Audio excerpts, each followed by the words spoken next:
La possession.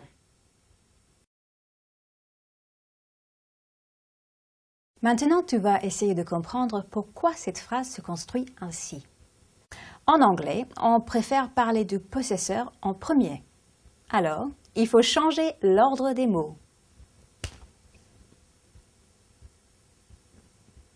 Et pour marquer le lien qui existe entre les deux, on ajoute apostrophe S.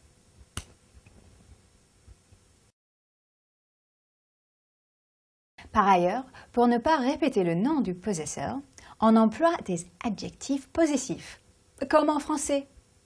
Tim et Lauren en utilisent beaucoup au cours de leur conversation. Regarde. My grandmother, her birthday, your brother. Tu vois tous ces petits mots devant les noms? Ce sont eux les adjectifs possessifs.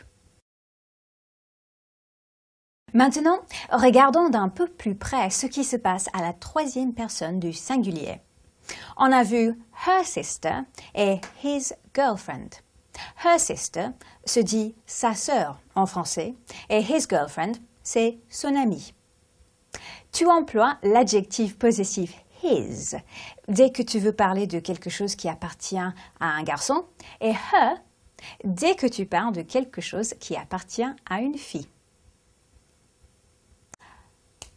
His dog, his bag, his glasses. Her dog, her bag, her glasses. Récapitulons. Voilà la liste des adjectifs possessifs. My, your, his, her, its, our, your, their.